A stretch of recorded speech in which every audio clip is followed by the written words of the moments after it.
Now then, lads, and welcome back. And today we're going to be looking at some enlisted equipment that was suggested to me a couple months ago. And that equipment is the two Flamethrower Tanks, the German Flampanzer II Flamingo and the Soviet HT-130. Now, if you have any equipment that you want me to have a look at, leave a comment below and, well, who knows, maybe in about like half a year I might get back and have a look at it. Anyway, let's begin the video. Okay, so what are Flamethrower Tanks? Well, what is a flamethrower and how does it throw flame? Like, what techniques does it use? Is it underarm? Does it throw overarm? Or, well, let me put all these questions to rest by saying, no, that's really dumb. That's silly. That is stupid. No, a flamethrower is a weapon which shoots fire out of one end using liquid fuel of some kind. Now, the problem with using these is that liquid fuel has a tendency to explode when shot at. And in a modern battlefield, that is not a good thing. Therefore, a solution to this problem is to take an old tank chassis and attach a flamethrower instead of a main gun, and voila! A portable flamethrower with more fuel and a less likely chance to explode when shot. Now you know the basics, let's get into the two flamethrower tanks that are in Enlisted, the Soviet HT-130 and the German Flampanzer II Flamingo.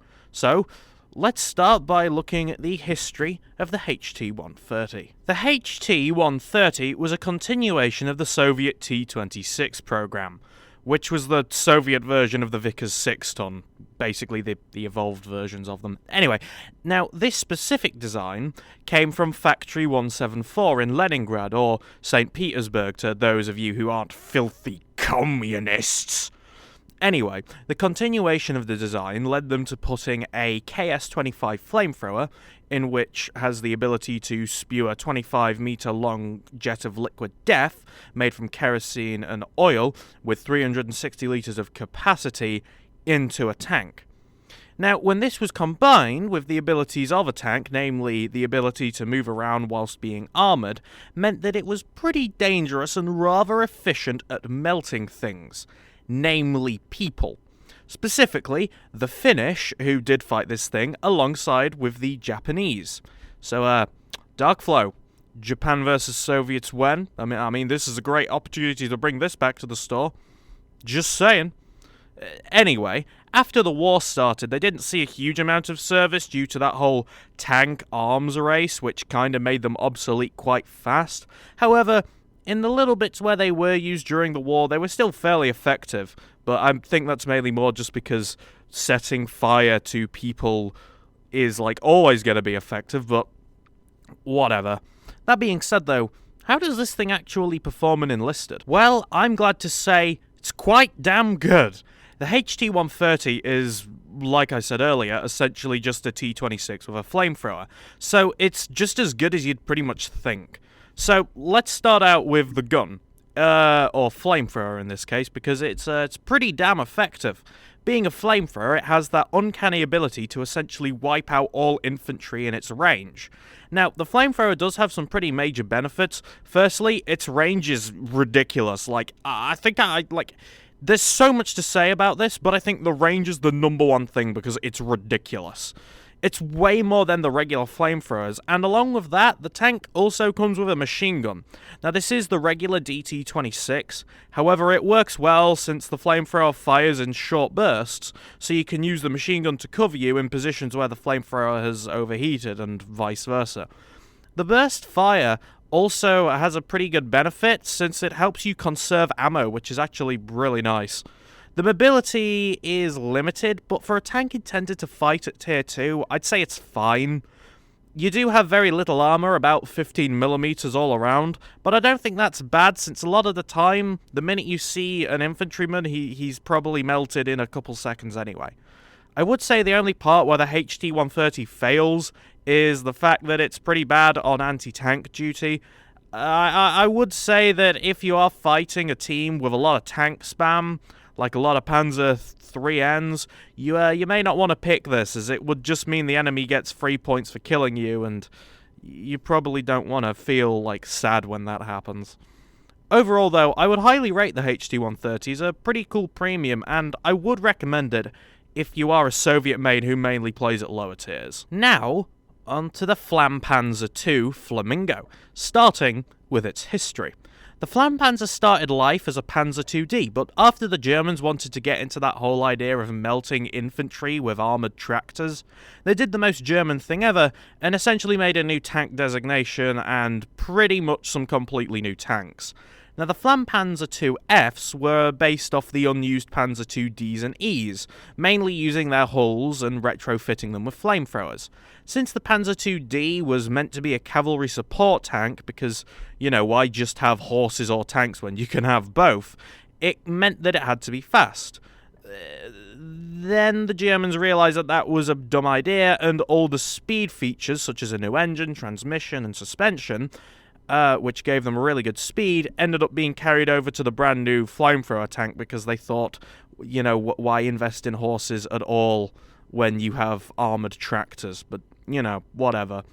As for the armament the Flampanzer received, it got a brand new turret that was designed by the manufacturers with an MG34 in, and strangely, 2 flamethrowers. Instead of putting in the turret, like you'd expect, they were put above the mudguards, with the ammo stored behind them in an armoured box. Great thinking there, lads, storing the flammable explosive on the outside. As for the flamethrowers, though, they had a short range, and they could only really move 180 degrees, so it was only truly effective if the whole tank was aimed at the enemy. It also had paper-thin armour, especially next to the tanks of, other vehicles of its similar type, and it had flammable fuel on the outside because, of course, it did. As a result, the tanks were somewhat effective, but by the end of 1941, they were mainly took out and the death traps were all repurposed to brand new vehicles. And to add insult to injury, they weren't even called Flamingos. That's just a post-war fact that someone made up. It's not going to stop me calling them that though. That's funny. But yeah. So although they were a bit of a failure in real life, what were they actually like in Enlisted? Well, I'm happy to report it's really good. Starting with the few negatives, the low armour is really bad considering at most you have 30mm on the turret, with 14.5 on the front of the hull, but only 5mm on the side, which means you can have your ammo supply detonated by an AT rifle. But to be honest, aside from survivability, this thing actually proved pretty formidable. The 2 flamethrowers can be used by both the gunners and the commanders, so it doesn't matter which seat you're sat in, which is really nice, and they are incredibly good at dealing with large groups. Though I should mention that they do have to operate in tandem and both do fire at the same time. They just have their own ammo pools, but functionally, you can't fire one or the other unless it's been disabled.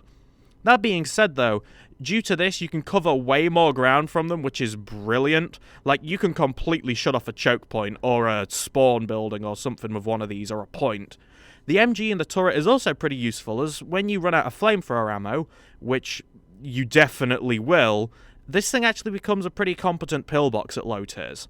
The mobility is also really good. It's one of the few tanks that's fast enough, in my opinion, to be able to resupply and get back to the front lines in pretty decent time, which really helps overall, because you will have to do that at some point. Overall then, I think the Flampanzer II Flamingo is actually pretty good and fairly devastating if you've got some good positioning or good luck, which is essentially code for, just set everything on fire. So, to use it right, just burn the world. That's what I did, and hey, look at the results, you can see it worked. So, overall then, which do I think one is better? Because that's the big question. Well, it's actually a really hard decision to make, since both are really good at their intended job, but I think for me, it might just be the HT-130. Mainly because I just prefer the ammo economy on it, since you get through it way more slower than the Flampanzer, and you may not get as much coverage like the Flampanzer, but you're allowed to pick your targets a lot better. And I think it works in a lot of maps a lot better, especially with a team, because you can set your own team on fire quite frequently with a Flampanzer. But to be honest, I think this is just a personal decision. I think looking at the footage, you guys should make up your own mind on which one you'd want, or if you just want to buy both. Either way, if you like playing low tiers a lot, I recommend it. 100%. I think these are a really good buy if you mainly want to stick at tier 2. Definitely don't take them into high tiers, though. They do suck. I've seen them. They die. They get melted by the bigger tanks really quick. Don't use it. Just use a regular flamethrower troop there. You'll get way more fun out of it. Well then, I think on that note, thank you for watching. I hope you enjoyed this video, and goodbye.